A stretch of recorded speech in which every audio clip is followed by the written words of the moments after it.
1,621,392. A nice even figure. That's the number of babies who will be born next year in the United States. Of these babies, 118,481 will die before reaching their first birthday. Oh, well, what's a few babies, more or less? We've got lots of babies. It really doesn't matter if one baby lives or dies, or does it? Well, good morning, John. This is John Emerson Jones, Jr. Fine, healthy-looking boy, isn't he? But unfortunately, John won't have much chance to become President of the United States. Why? Well, here's one reason. Looks harmless, doesn't it? It's hard to believe that one small fly could keep Johnny from his chance to become president. And ordinarily, it couldn't. But there's just one thing wrong with this picture. Untreated sewage running into our pretty creek. And Mr. Fly's feet are not very clean. In fact, they're very filthy and loaded with germs like those that cause dysentery. If some of these dysentery germs should happen to infect Johnny at his age, he not only won't be president, the chances are just about 1 out of 2 that he won't even be alive. Stop! Can't anything be done to save Johnny? Oh, I suppose we could train all flies to wash their feet, or shoot all flies, or we could do away with all babies. But there must be a better answer than that. This is where I come into the picture. Your local health officer and my staff. Part of our job is to clean up just such unsanitary conditions, eliminate open sewage, do away with fly-breeding places, and give your Johnny a new shot at the presidency. Well, John, we got over that one all right, didn't we? Maybe you'll get to be a year old yet. But you've still got some very tough customers to meet on the path of your life, like whooping cough and diphtheria, rheumatic fever, and smallpox. But don't worry, John. That's where your local health officer, that's me, comes back into the picture.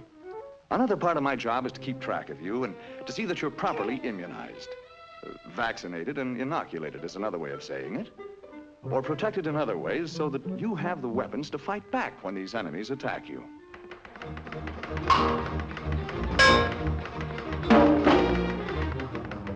You see, Johnny, most immunizations should be completed before you become 1 year old. Does that surprise you? Well, well. Look who's in the 4th grade. Hiya, John. Shh. Oh, I'm sorry. Mind if we look around?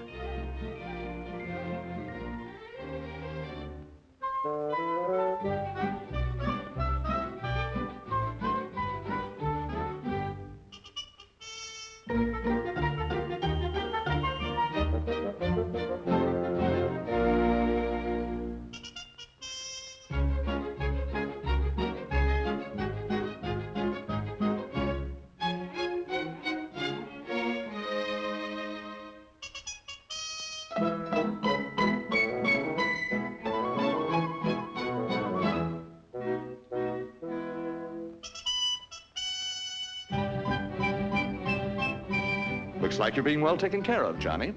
Shh. Oh, pardon me. Grown up now, John? Mr. Jones?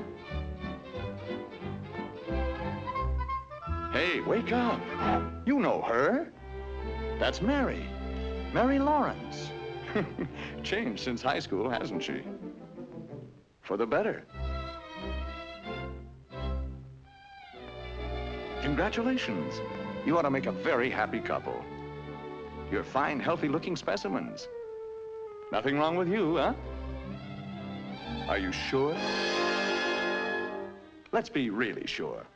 Step in for just a couple of minutes. Now, don't worry, John. It's a very simple process for you. And I know Mary won't mind it either. It's not so simple for your blood, though. Let's see what happens.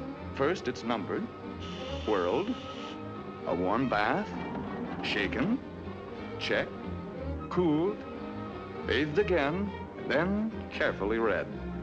And aren't you lucky that you happen to live in a community that has a health department?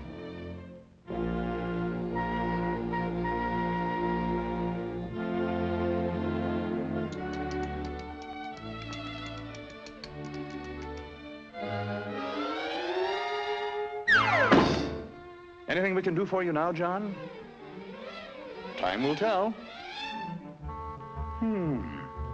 Now what's worrying you? Oh. Now, just a minute. Your wife has had excellent prenatal care, advice and instruction, and good medical care. And of course, the health office will cooperate with your doctor and with your wife to see that the baby will have the best of care after he's born. So why worry, John? Well, what do you know? It's a boy. You must be the first father in history to have a boy. Uh-oh. Anyway, he's sure to recover from this disease. Nice feeling, isn't it, to know that everything's all right? Your family's well taken care of. You don't have to worry too much about your health. But there's one thing you do have to worry about, John. And now that you're a family man, you've got to face it. A local health department is costing you, yes, John, it's costing you real money. 3 cents a week. That's right. 3 cents a week per person can provide basic public health services in your community.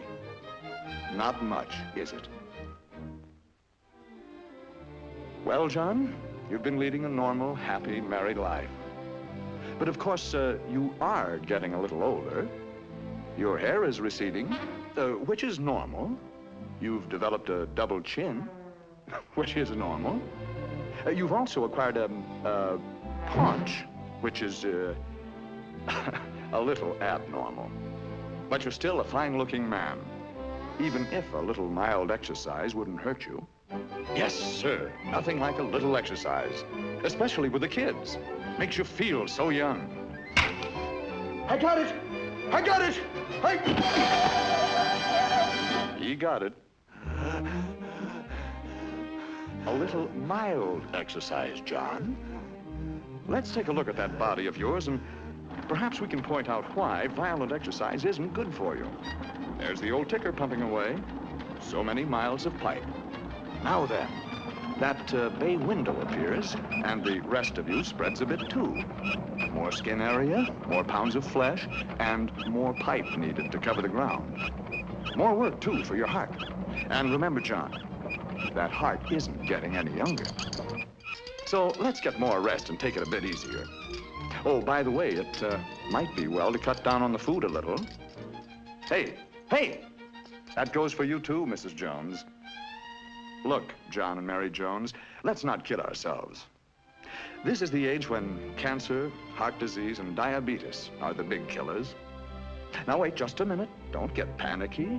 Nobody said you have these diseases. With a few simple precautions, you'll have very little to worry about.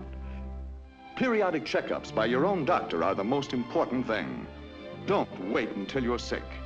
Always remember, early diagnosis and early treatment are the best weapons with which to fight cancer, diabetes, and heart disease. The family, the doctor, and the health officer. One kind of eternal triangle that really makes sense. Grandma and Grandpa Johnny Jones. And we've come a long way together. From now on, folks, you're pretty much on your own. But wait, just a minute. This looks like a happy ending. And it should be a happy ending for a fine boy like Johnny. But the odds are better than 25 to 1 that he'll be born into a community with inadequate public health service or none at all. So it looks like Johnny's chances of being among the 118,481 new babies who'll die next year are pretty good, doesn't it? But let's get one thing straight. There's nothing about this figure that is sacred. It can be reduced by well-staffed health departments throughout this great country of ours. Which kind of public health service does your community have? It's up to you.